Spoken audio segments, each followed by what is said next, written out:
Welcome to Daily Scripture Reading. I do not own the rights to this music.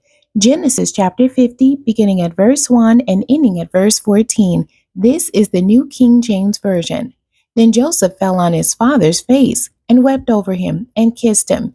And Joseph commanded his servants, the physicians, to embalm his father.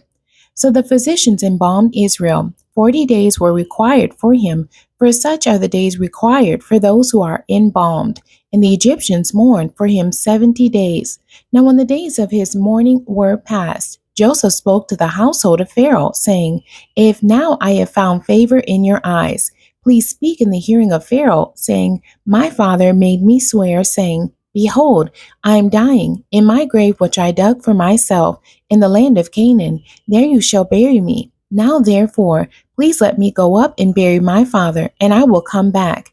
And Pharaoh said, Go up and bury your father, as he made you swear. So Joseph went up to bury his father, and with him went up all the servants of Pharaoh, the elders of his house, and all the elders of the land of Egypt, as well as all the house of Joseph, his brothers and his father's house.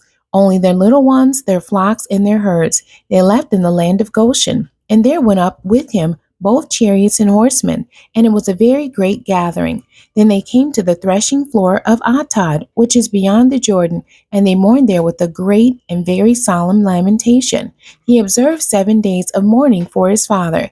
And when the inhabitants of the land, the Canaanites, saw the mourning at the threshing floor of Atad, they said, This is a deep mourning of the Egyptians. Therefore, its name was called Abel, Mizraim, which is beyond the Jordan. So his sons did for him just as he had commanded them. For his sons carried him to the land of Canaan and buried him in the cave of the field of Machpelah before Mamre, which Abraham bought with the field from Ephron the Hittite as property for a burial place. And after he had buried his father, Joseph returned to Egypt, he and his brothers and all who went up with him to bury his father. The end. God bless you and thank you for joining me today.